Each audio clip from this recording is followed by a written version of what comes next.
Nakaupo ako, malamon sila. Sasaya itong aking mga kaibigan. Abot kamay nila ang bunga ng puno, dahil balikat ko ang ginawang tungtungan. Habang namimitas, lalong natatakam.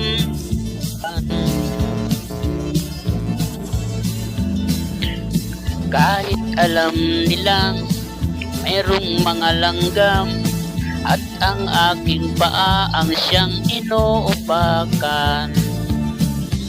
Nais ko nang magpahinga, marami na akong nagawa at natulungan. Ako'y labis na nag-aalala, baka ang puno ay tuluyan ng maubusan ng bunga.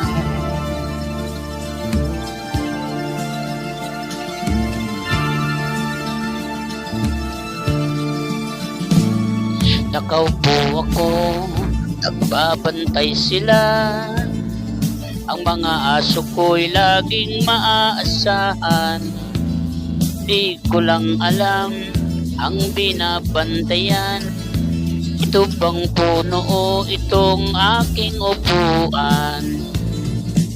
Tali ko kaya sa bahay ng langgam, maglilingkod ba o maghahari-harian? Pasasagot lamang ang malaking tanong, kapag ako ay nawala na ng lubusan. Nais ko nang magpahinga, marami na akong nagawa at natulungan. Uy, labis na nag-aalala, baka itong mga aso ay maulol at magwala.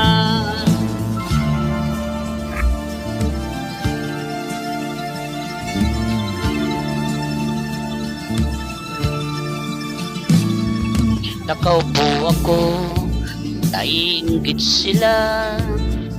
Silang nais na pumalit sa